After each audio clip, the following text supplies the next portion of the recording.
এই অর্থ বছরের যে রাস্তাগুলো হয় সেই প্রথম স্লটে যেন আমরা এটা ডিমান্ড দিতে পারি। আমার কথা বুঝতে পেরেছেন? তবে আপনাদের ধৈর্য ধরতে হবে, আপনাদের চেয়ারম্যানের এবং উপজেলা নির্বাহী অফিসারের সক্ষমতা এবং সীমাবদ্ধতার বিষয়গুলো জানতে হবে।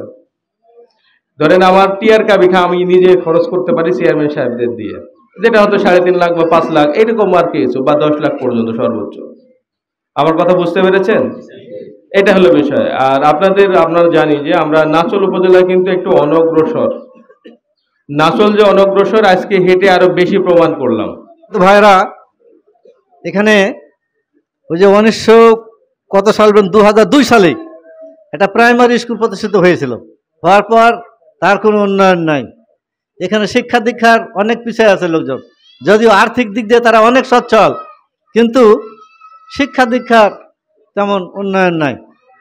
তো আমি স্যারকে অনুরোধ করব এখানে একটা প্রাথমিক বিদ্যালয় যেন গড়ে তোলা যায় এবং এই গ্রামের শিশুদের লেখাপড়ার একটা সুযোগ করে দেওয়া যায়।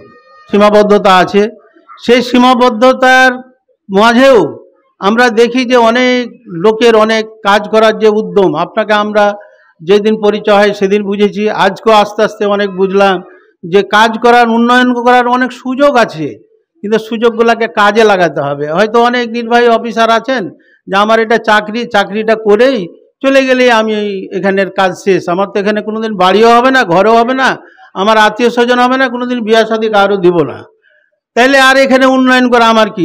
আর কেউ মনে করে যে আমি চলে গেলেও জানে আমার স্মৃতিপটে এই জিনিসটা যখন যে এখান থেকে হাঁটবে, চলবে, ফিরবে, তখন আমাকে স্মরণ করবে। যদি স্যার আপনার সুযোগ থাকে, আপনি সর্বোচ্চ চেষ্টা দিয়ে এই গ্রামের অন্তত একটা ইট ফেলার স্যার সুযোগ করে দিবেন, এই আশাবাদ ব্যক্ত রাখি। সবার সুস্বাস্থ্য কামনা। রাস্তায় আমরা খুব অস্থির আছি।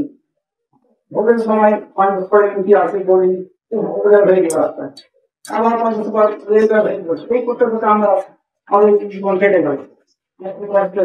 2 দিন আগে একটা মেয়ে নিলাম, নিতে পারিনি, ঘাড়ে আসলাম খুব